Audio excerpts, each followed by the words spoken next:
Welcome to Mildly Informed. I'm Richie Firth, he's Chris Skinner, and we are here to inform mildly. Chris, how are you? I'm excellent, Rich. Humble brag. Got up at 5:30 this morning, rode 85 kilometres, came back, had a green smoothie, and now I'm sat down with you. You've ridden 85 kilometres already today. Yep, I have. And the day is only just beginning. That's incredible. Just after sunrise. And it was fantastic. I'm not here to review that. I'm not reviewing that. But there's no one about at that time of day. And it's just lovely. Just going, it's like we talked on the last show about 28 Days Later, and those early scenes where the streets of London are just empty. It's like a good version of that. I like a 7 a.m. cycle, but I've never managed a 5:30. I was planning one on Sunday, so that is my inspiration. Well, there we go, Rich. I believe in you. You won't regret it. You'll be tired in the evening, but you won't regret that life choice. That'll be next week's review, trust me. Just watch this space. If you want to interact with any of the things that Chris and I inform you about, only in a mild fashion, then you can. mildlyinformedpod@gmail.com. Obviously, in the comments on YouTube or on TikTok, or you can message us on our socials at Producer Chris or Richie Firth. And Rich, I have to say, you're looking much brighter this week. It's almost like the show has used some Patreon money to buy you a new light, and you look fantastic. Thank you very much, Chris. Yes, and thank you to the Patreons. Yeah, thank you, yes. Thank you for your investment to make me glow.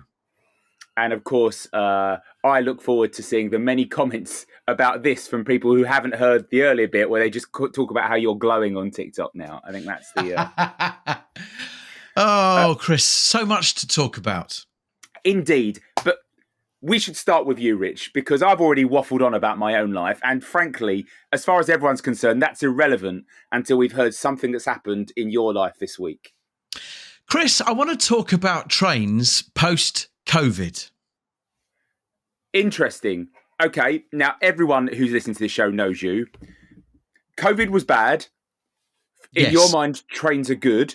So you're saying you want to talk about... Okay, I think this is perfectly set up. I hope this is going where I want it to go because I don't want you to be feeling bad. But pray tell. Chris, nobody sits next to each other anymore. I know that there are scars post-COVID, but it just astonishes me. You'll sit down on a train these days at rush hour and you'll look around and there are so many people stood up in the vestibules, despite the fact there are copious seats to be sat on. And we've still got this mentality of like, oh, well, I can't sit next door to that person because they've got a spare seat there. It blows my mind. I will always sit if there is a spare seat, despite the fact that there might be loads of people stood in the vestibule by the doors. If I can see a spare seat, and normally I can see about 5, I will always pick my way down past people that are choosing to stand up, and I will sit down. Some important questions here for clarification. Do you mean this is an issue on your journey specifically, or more generally across our train network?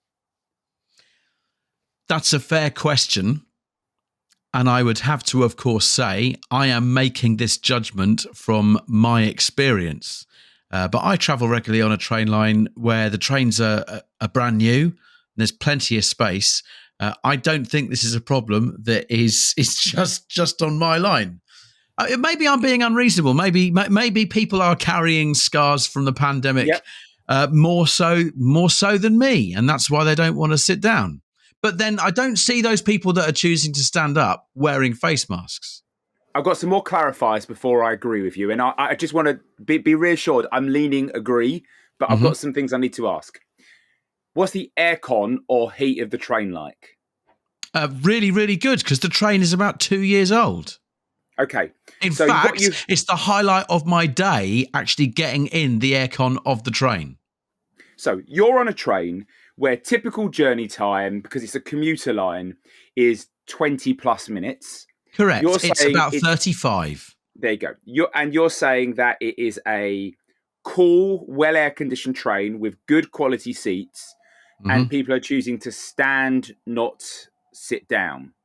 Correct, because they don't want to. They see someone. Say, for example, it's a set of 2 seats, and they see that one person is sat on one of the seats. They don't want to sit on that next seat. They kind of think, oh, someone sat there. Back in the day before COVID, if there was a little bay of 4 seats, 4 people would have sat in them. These days, 2 people sit in them. 4 complete strangers would have done. Nowadays, it's 2. It does my head in. So let's say you're joining a 2 and you're making it a 3. Which I do happily. Does it feel awkward? No, because I don't do awkwardness. That is utter horseshit. You're one of the most awkward men I know.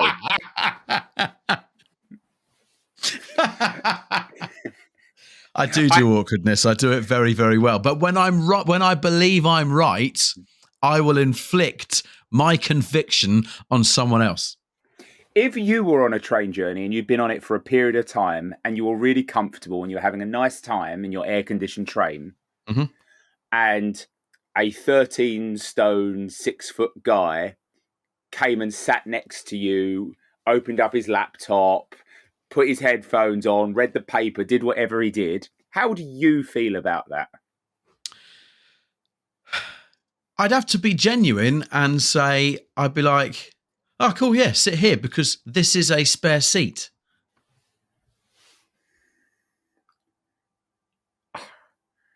I'm not sure. I know you. I'm not sure that's right. No, it is, because I'm one of these people that actually puts my bag above the seats and all sorts. Yeah, which is not the point I was making, but okay. For my money, I actually quite like standing on a train if it's only a short journey, because I can't be dealing with the faff of putting the bag up, sitting down. I'm often traveling with my kids as well, so it's like, no. But I do think you have a good point. Seats are a nice luxury for us to have on a train. People should be sitting down. And I do think it is a post-COVID thing. And I think we've all got to come together and live in each other's virus soup, because that is the only way that we're truly going to grow as a society. I completely agree. We lived in a virus soup before COVID. Then COVID happened and there was a new brand of soup that was absolutely horrendous. Yep. But now we're back in the virus soup. We've just all got a mix. Sit down. There's parts of the world where people hang out of trains. Come on. Yep. Seats, use them. And if I learned anything from all the government messaging from Chris Whitty and co during the pandemic, sitting or standing 6 foot from someone makes bugger all difference, to be honest. So exactly. Breathe it in. Trains post-COVID, 3 stars. Come on, guys. We can do better. I'm sorry that you feel that way. For me, it's one of the least important things you've ever raised on the show, but I completely agree with you. I will probably look back on this in a week's time and think, yeah. I should never have raised that. But I felt passionate about it within the last 36 hours.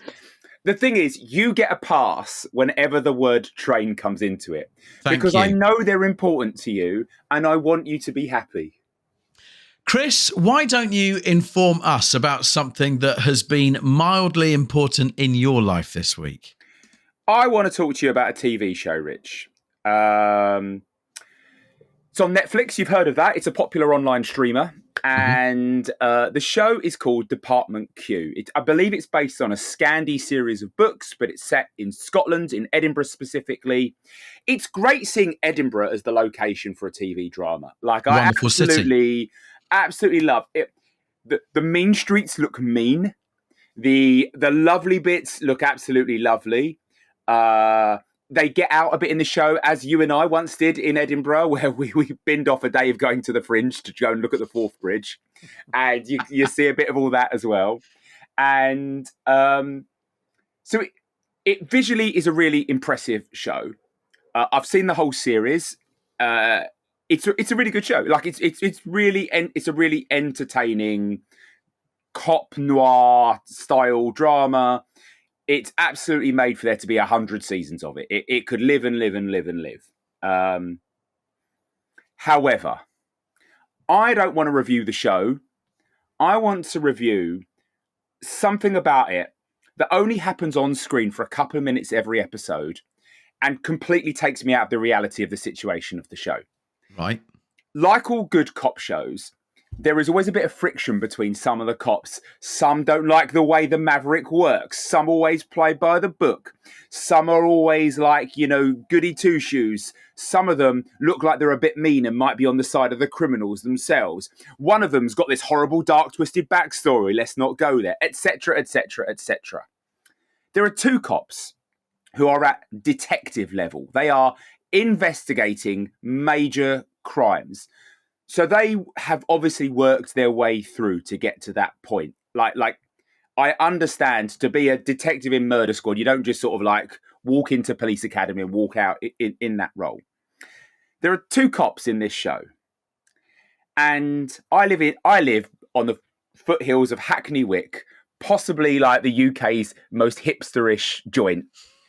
And these two cops have been pulled straight from there. One of them has bleached platinum hair. One of them has a mullet. Both of them have that indie waif look that means I don't think they could lift a 5-kilo weight between them. And yet, here they are on the mean streets of Edinburgh solving murders. And they look like they should be sharing anecdotes about going to Trésor or Bergheim or some mad night out in Ibiza. They do not look like gritty, tough cops, unlike the rest of the cast. So constantly I'm like, cop drama, baddie, goodie. Oh, interesting, intriguing, wow. And then, what? What are you guys doing here? Bugger off. Get out of the police office. Get out of the police station. You shouldn't be there. And it's amazing how, like, they've got baggy clothes in where it should be baggy, and they're tight where it should be tight. That's not what cops do. They don't look like cops. It ruins the show for me. Look more like cops, please. Netflix is fantastic. The amount of choice that we are able to have in our lounge or on our tablet or on our phone as we travel is great.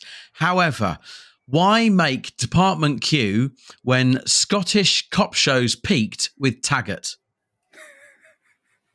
You're not going to put in hipster detectives from Hackney Wick and drop them into Edinburgh and have any success when Taggart peaked it all.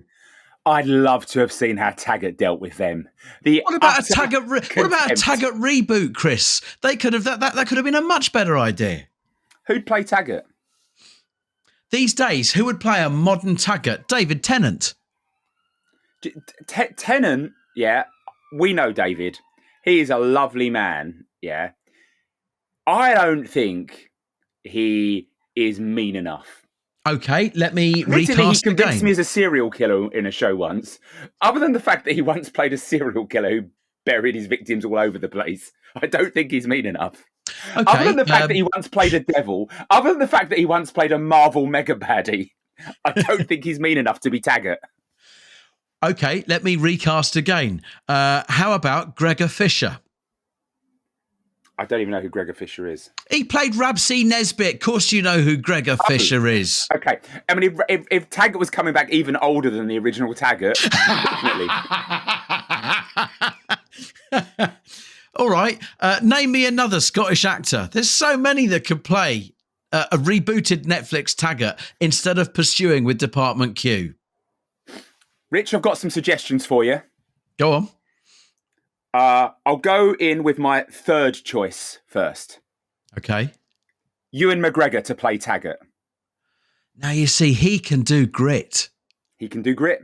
He did one of Edinburgh's greatest gritty movies in Trainspotting.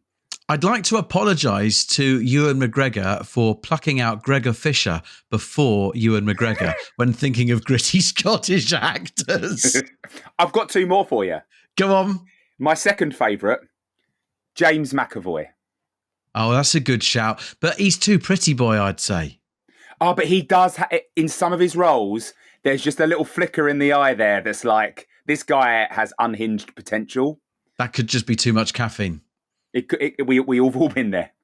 Number one, however, Rich, I'm pretty confident you're going to like this. So this is your number one suggestion, better than Gregor Fisher and David Tennant, for a potential Netflix reboot of Taggart instead of pursuing with Avenue Q or whatever it's called. He would put the hipster cops in their place straight away, and that is Department Q. Gerard Butler. Oh my God! Oh wow! It's what the world needs. The world needs Gerard Butler as Taggart. I don't know what else we're going to talk about in this episode, but it's just peaked. We might as well shut down. Sorry, Patreons, you're getting nothing this week. Gerard Butler needs to become the next Taggart. Netflix, you know what to do. I give Hipster Cops on Department Q 2 stars. I give Gerard Butler in a future role of Taggart 5 stars. Oh, this is a very agreeable start to the show, isn't it? We should take a break. We should take a break, and then I cannot wait to hear what you've got to say. Welcome back, everybody. Oh, that's my cue, isn't it, to start talking? It is. Rich, on last week's show, I ranted about TikTok food recipes. And in our Patreon episode this week, I will reprise some of that. Oh my God, I got really pissed off this week and you need to hear about it. But before that, tell me something else that's happened to you. Well, let's stay on the subject of food. Chris, it is the season of picky bits. And I bloody love picky bits. But where have picky bits come from? Because when I think back to the picnics that you and I of a similar generation, well, the same generation, when I think back to the picnics that I would have gone on as a kid, picky bits didn't exist. But now, oh my God, give me a ball of mozzarella and some sun-dried tomatoes or little Scotch eggs. Or this week, breaded pizza balls. Yes, the size of a mini Scotch egg, breaded, but inside it's the ingredients of a margherita pizza. Absolutely fantastic. Rollitos, little bits of mozzarella, almost in like a cigarette of chorizo or salami. Picky bits, you just can't beat it. But as kids, if we were on a picnic, what did we have? Cheese sandwiches. Curled up cheese sandwiches and maybe curled up cheese sandwiches. I tell you, Chris, the picnic game, look, the internet is amazing, but the picnic game over the last 30 years, that's been the world's greatest development. I have to say, every supermarket's in the business of doing this now, but we have to take our hats off to Marks and Spencer. They led on this. They pioneered this. You could go into a Marks and Spencer's and go and look at their food section, and they would have the little falafel balls, some mozzarella, and those lovely little spicy chicken wings long before the other supermarkets got on board with that. Yeah, They revolutionized the game. I don't know if they're still the market leader in that. They were also the first to be offering that kind of grub at train stations. And I think that culture of picky bits on a train is directly linked to this conversation that we're having here. That's a very fair point. And I think you do have to, tip your cap to Marks and Spencer's. One of the other new picky bits that I saw this week is almost life coming full circle. Did you know that Marks and Spencer invented the chicken Kiev? I didn't know that, but I bloody love it. Tell me more. They invented the chicken Kiev. What else? When you say tell me more, I've literally just given you the headline. What else could be more from that? Okay. They created it. I'll tell you something that's more. This week, I just spotted that you can now get mini Picky Bits chicken Kievs. Okay. What I'm about to say is not factually accurate. But when someone presents me a fact on a program where they're going to inform me and I say, ooh, tell me more, normally what they would say is something like this. Well, Chris, thank you for asking me the question. In 1963, Bernard Jenkins, head of product development at Marks and Spencer, realized that there was a gap in the market and they had a surplus of garlic and butter. And they worked out using new modern processing methods that they could put it in the chicken and serve it up adds a packaged meal for homes across the UK. He trialled it in certain stores around the UK, and it absolutely flew, and it became a UK staple. And the one regret Marks and Spencer have around it is the fact that they didn't patent it. That's the sort of thing I was expecting you to follow up with. I didn't know I was going to tell you the fact about Marks and Spencer's inventing the chicken Kiev, and why you picked out the name Bernard Jenkin for the man who invented chicken Kievs, when I believe he was a defunct Conservative cabinet minister in the last government. I've absolutely no idea. Oh, look, I'm a big fan of defunct Conservative MPs, mostly because they're defunct. But you know what? I just thought it sounds like a middle-class 1960s, 70s product development guy for Marks and Spencer. I stand by it. He might have entered government after a successful career inventing foods for Marks and Spencer. Back in the day, they didn't just do PPE at Oxbridge and go to... Yeah, maybe. I love it. Picky Bits, 5 stars, and this is the Picky Bits season. And the great thing is that these days, actually, Picky Bits are 365 of the year. You can get to Christmas and you can buy Picky Bit like, pigs in blankets and such like. They even do small pork pies that are infused with cranberry. I love Picky Bits, and it's one of the greatest developments that we've seen in our lifetime. 5 stars for Picky Bits. Big question. You and I spontaneously realised that at lunch today, we have a gap in our diaries and a park that needs our asses on it. And I'm like, Rich, I will bring a blanket and maybe a bat and ball for post-lunch. Can you stop at M&S on the way and bring some Picky Bits for the pair of us? Off you go. What are we having for lunch? I'd normally buy some mini pork pies, but I know you won't eat a pork pie, so I wouldn't buy them.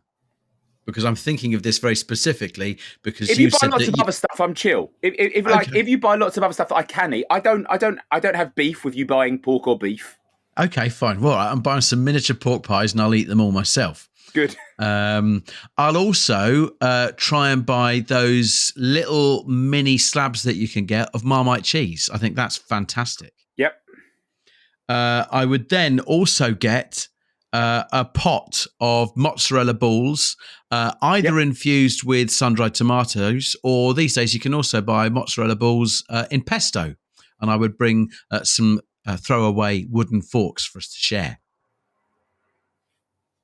That's it. No, I would also then buy some Relitos. I love those. So they're the little cigarillos of cheese that are rolled up in either, salami, chorizo, pancetta, and exactly pancetta. So I would bring them, and I think Scotch eggs. Obviously, you could buy your big full Scotch egg, but those little breaded egg, I bloody love. So I'm bringing that as well. How is that for our pre-knockabout Picky Bit in the park? It's good. It's good. I personally feel to digest the meal properly, we'd need a bit more vegetable content in there. I don't think vegetables have any place in Picky Bits. What about like carrot sticks? No, carrot that's sticks a dip. And hummus. Carrot sticks and hummus. That's a dip. Fridge Raiders. I'm adding Fridge Raiders to Picky Bits. Oh. I love Fridge Raiders. Processed chicken is fantastic. Yeah. What about Marks and Spencer's peppers with cream cheese? The little stuffed peppers. Now. They're nice. But is a pepper a vegetable? Well, it's technically a fruit. Exactly. There you go. What about a feta and herb parcel? Yeah, that's great, but that's cheese. And herbs aren't vegetables, they're herbs. They are herbs. All right, okay. A courgette and halloumi triangle. You're trying to get me on the technicality here because the courgette's a vegetable, so I'm going to say it's no. It's technically a fruit. Is it? Oh, okay, fine, yes. As long as there's more halloumi than courgette. All right, okay, look. Maybe for one lunch we can skip the vegetables. We'll have vegetables at dinner, Chris, after cricket. Look forward to it. Now that we've eaten, what's on your mind? I want to talk about more food. Brilliant. I have an opinion. The greatest homegrown British fruit is in season right now. It's raspberries. Oh, okay. Raspberries are the yummiest of all the fruits. As you know, I have an allotment. I grow yellow raspberries on my allotment. They are lovely. At home, I have a raspberry bush, and I currently, in the last 2 weeks, have harvested 2.5 kilos of raspberries off of it. 2.5 kilos. We've made cakes. We've made sorbet. I've had them breakfast and with meals, all this time. It has been, they are so tasty. I reckon if you were to go to a supermarket now, as well as picking up your picky bits and you just want to get yourself like a punnet of raspberries, that's knocking you back a fiver these days. I've had so much of this stuff and it just grows like a weed in my garden. And it is the tastiest, best vegetable. And this is the period in my life, I think, we talk about best months of the year and what's good about around this time. Being able to wake up, walk out into your backyard, pick the raspberries that you're going to have on your breakfast, go back and eat them. Nothing's better, mate. Nothing is better. I'm going to have to tell you right now, I'm insanely jealous of you. I'm insanely jealous of you. There's not much that I do that is healthy, but I do have fruit on my breakfast every single day. And the fruits that I will try and have in the house to have on my breakfast are blueberries and strawberries and raspberries. Now, I love raspberries, but my beef with raspberries is that out of all of the fruits that I can buy from the supermarket, I think it's the one that perishes, goes a little bit mushy quicker than any others. And as a result, sometimes I won't buy them and I'll just go with the blueberries and the strawberries. If I was able to open my back door and walk into my garden and harvest homegrown raspberries, that is living the dream. And that's what you're doing. And I'm insanely jealous. There is a downside. The crop only lasts about 3 to 4 weeks. So you have a limited period. But if you have a really good crop, so I'm already freezing loads of them, for example. So you get probably 2.5 months out of them. I actually have given up, except at this very specific time of year, I've given up buying them for the reasons that you point out. You buy them, they're often overripe or underripe and don't taste good. They go off really quickly. They're really expensive. I do sometimes buy frozen raspberries and have a store of them in the freezer just to throw in a smoothie or something. And that's possibly why they are my favourite fruit, is that they're only available for a limited period of time. And when they bang like a barn door. And I'm up for a big old raspberry bang. Here's a question. It's Sunday evening. It's 6:30. There's a knock at your front door. Mm-hmm. You open the front door. Oh my God, it's Richie. We host Mildly Informed together. And he stood there with a Tupperware. Now, the Tupperware is a standard kind of like lunchbox sized Tupperware that you might take into work with yesterday's lasagna in. Okay.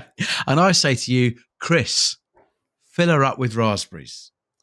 How much are you charging me to go away with a Tupperware full of raspberries from your garden?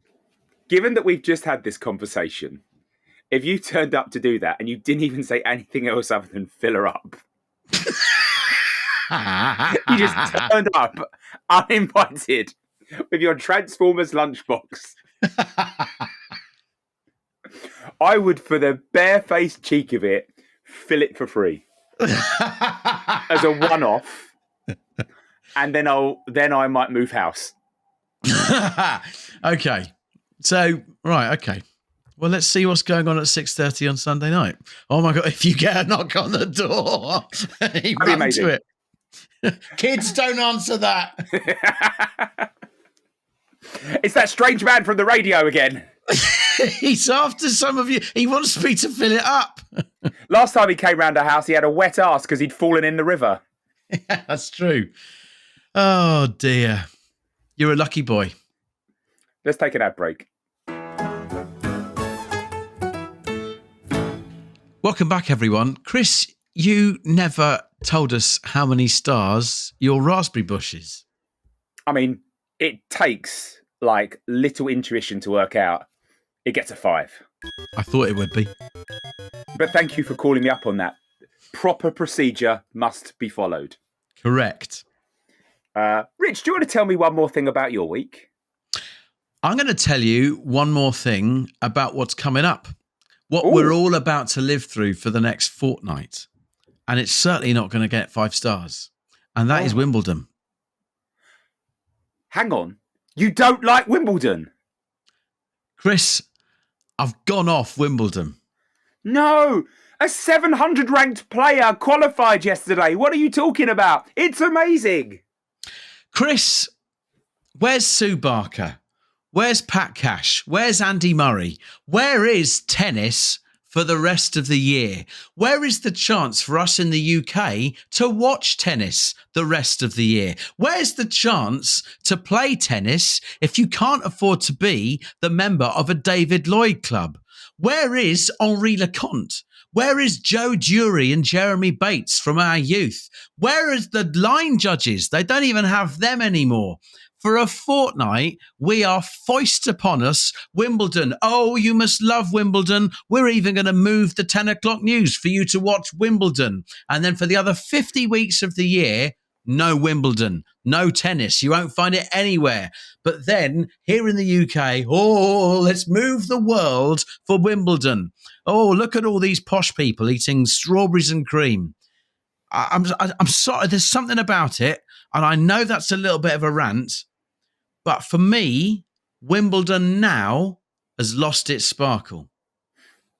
I can't disagree with a lot of what you said there, and I think it's a very well-made point. You made so many points, in fact. It's quite hard to track where I should follow here. Because okay, well, I'll tell you what. Between them. I can go back to some bullet points, and if you want to just say valid, move on, that's fine. And then if you want to pick at one of them, that's fine. This is excellent. Yes, let's do it. Where's Sue Barker? Retired. That happens. Where's Pat Cash? I didn't know he wasn't doing it this year. Is he not? I don't know either. So he might be there. Okay. Next. Where's Andy Murray? I would guess he's on commentary this year, but again, I don't know. Where's tennis the rest of the year? Eurosport. Where's the chance to watch tennis the rest of the year? Also Eurosport. Where's the chance to play tennis if you're not a member of a David Lloyd club? It's an excellent question you ask there. I live in Hackney. I don't know if my area is representative of London more widely or the rest of the UK. Really near where I live in Victoria Park, there are public courts. I don't think they are world class. Also reasonably near us in the Olympic Park, there is an indoor tennis centre and an outdoor tennis centre. But controversially, they want to get rid of some of the indoor courts to replace them with paddle. I thought that was coming. Yeah. So I think the point you raise here is a really good one. It is a really popular sport. And I think because it does lend itself to drama really well. But I do think it has an elitist tendency where if you do not have access to the facilities, it's hard to engage.